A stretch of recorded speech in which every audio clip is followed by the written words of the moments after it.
the thing is that we know Fezaru to be this Yumiko. And when you think about Europe, right? When you talk about European players and you think about European Yumiko players specifically, the first one comes to mind is always Fezaru, without a doubt. Unless if you don't know Fezaru, which is, it could be a case. But everybody knows Fezaru. Everyone and their grandma knows Fezaru, man. But when you think about Skeldra, you think about the J-Yin. So you question this Bolvar pick here, but it's been something that he's been cooking up throughout the tournament right now. And especially from the last tournament, the 5vs tournament, where we saw Skeldra pop off and go crazy on not greatsword, on sword. This is no surprise of a pick, like you said, starting off here in this game. But Skeldra gets that nice GCD line into the recovery, leads to the KO on sword, and switched out the hammer, and he's gonna be on the sword all day, baby. Already bringing Fezaru down to a disadvantage, which is not what I was expecting. I expected it to be a lot more close, but still, that level 100 is a factor. If Fezaru could easily turn this around at any second, like you said, whenever you think of Europe and Yumiko, the first thought is always Fezaru. But Skeldra is out here bringing out all these strings, catching in the sword, with that sword knowledge coming in very much in hand. But Fezaru bringing out the hammer in our hammer trial, trying to fish for any KO now since Skeldra is in the red. And Skeldra is able to bring out the sword and has Fezaru on the ropes. But Fezaru uses a Sair and brings that stock down, but Fezaru is in very deep red, so it is still a very, very scary situation for Fezaru here, but at least it is still tied up in the stocks for now. Caster's Curse, man, because Skeldra just picks up the hammer, gets the thumbs here, and that leads to the KO. And now Skeldra's up a full stock. Skeldra is up a full stock here, and like I've said, you know, at the start of this, Skeldra's sword is not something you should underestimate. You think he's a great sword player, but in really, right, when he plays J-Yun, I would argue that both his sword and greatsword are at that level where they could annihilate stocks here. In Skeldra right now, I mean, he showed that in those first two stocks where he had such an amazing lead over on someone like Fezaru, who is known for this Yumiko. But Fezaru, he's fighting back over on this last stock. He's saying that, you know what, Skeldra, I still got some fight in me. He gets that perfect bow there. It leads to the KO. Now has the options of weapons. Gonna be sticking with this hammer here. But look at his health right now, William. He's at red health right now. Can Fezaru bring this one back? Caster's Curse. It's always Caster's Curse, man. That gives our game 1 to Skeldra here. So Skeldra stays on that boat bar. Doesn't surprise me. I would be very surprised if Fezaru switches off the Yumiko. I highly doubt that's happening, yeah. But we might be seeing a map switch. Yeah, I think that could definitely happen. And it's very interesting indeed that I mean, Skeldra took that first game. You know, what's adjustment coming in from Fezaru here? You know, it's kind of crazy that he's getting beat on his main, and Skeldra's not even like, he's not known for the Bolvar. Like, nobody knows him to play Bolvar. He's known for the J-Yun, of course. He's known for that greatsword. So it also surprises me that Skeldra isn't pulling out the Magyar. But I mean, who plays Magyar really? So it does kind of somewhat make sense. But how I see it, I think Skeldra, you know, he's saving the Magyar pick as a little pocket pick. You know, that's how I see it. That's probably a valid thing that's probably going to happen.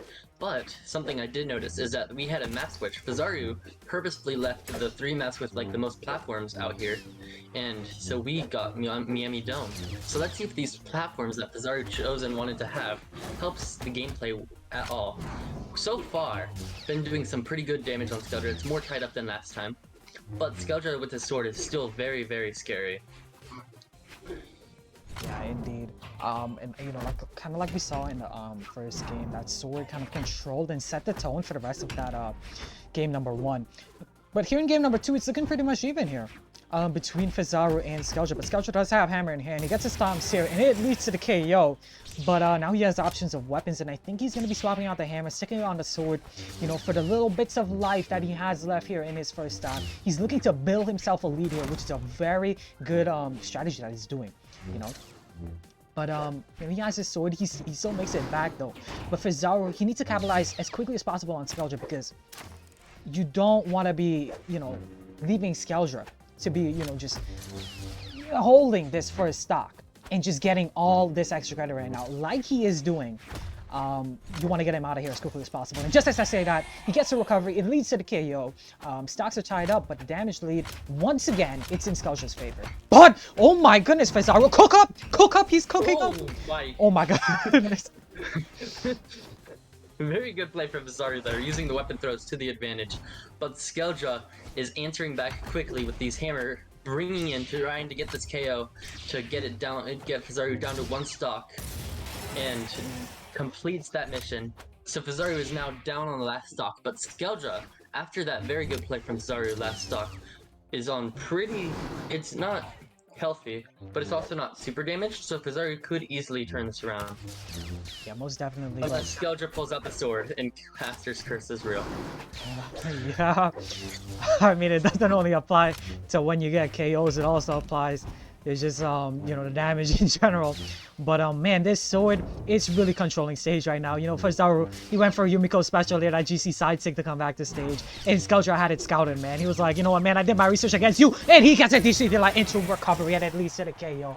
And, oh my goodness, Skeldra, it looked a little bit, it was looking a little bit scary for you there, man. I'm not gonna lie. But he takes that game, and it's 2-0 right now. Similar to, you know, our last set with Bami and Machete, but can Fezaru bring this one back and not go home? Well, not go home, not go to the loser's side in a 3-0 fashion. Does Fezaru have some sign of life in him left in this set here? Absolutely, I'm really excited to see that. Also, we are going to another new map. They have not been sticking to one map at all during this set. We're going to be going to Small World's End. This time with no platforms. We went from 1 platform to 2 platforms to no platforms. Fezaru left this one out open, so let's see if Fezaru has another plan here. Fezaru playing really floaty this time. I have no idea what's going on. Are these bots? I think these are bots.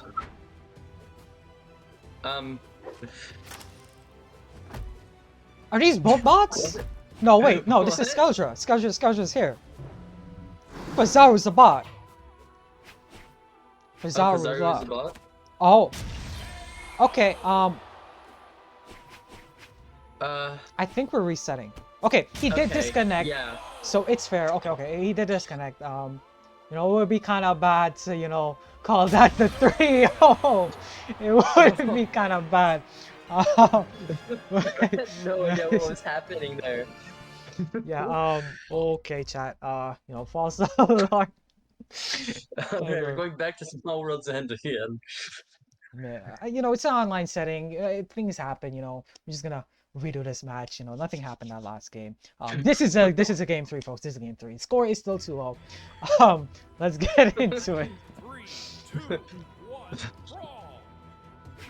All right. Yeah, this feels a lot more like an actual match now. All right, so let's see here. So no swaps once again. We're not seeing any you know, swaps from either person, but you know, let's see what's Fezaru's gonna do. You know, that second stock, he pulled off a crazy combo, you know, into the weapon throw and all of that. It was pretty stylish, but yeah, I mean, Skeldra, okay, he gets that NC, he leads to the KO. I was gonna continue and say, yeah, you know, I feel like, you know, his Yumiko, it has potential, but there's moments in time when he goes crazy, but I don't know if you can go crazy on someone like Skeldra. I feel like the amount of time Skeldra has fought Fezaru's Yumiko, I feel like he knows how he plays by, like, for sure by now. Okay, that was so scary. I thought he was done for. That looks scary, yeah. Fezaru doing a really good job avoiding Skeldra though, even if it looks very scary at times, as if the options are all gone.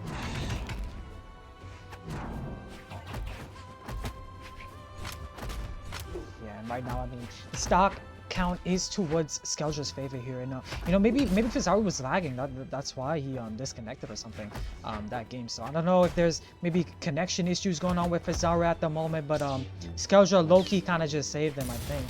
But he also get the KO, and now in this game number 3, yeah. It is Last yeah, game 3 looking doesn't count. big into it's looking like a huge Skeldra game right now. So big shout out to Jiro to that for the raid, our GOAT. Congrats in today's tournament, bro. Yeah, we're gonna be getting back here into this action here, and Fezaru gets to end light in the middle of the stage. That's gonna KO, giving Skeldra's health. He was in a barbecue sauce kind of health, but now Skeldra, he's over on this sword here. All he's looking for is a little bit more damage and then leading to this KO, to be honest. I'm not sure if Fezaru could do anything about it. I don't want to discount him as yet, but he has to pull some crazy stuff on someone like Skeldra to get this game here, and especially your 2-0 right now on winner's side. I don't know, man. Fezaru, what could you do right now? What's going through Fezaru's head right now? I have no idea. Probably doesn't want to be another 3-0 situation here in our winner's side of top 8. But it is very, very... It seems like it's probably going to be that. Unless Caster's Curse works the other way and Fezaru was able to... Nope. the Caster's Curse actually kicked in. Skeldra able to get the KO, bringing it to a 3-0 in our top 8. Fezaru will be going down to the losers bracket and Skeldra will be moving on.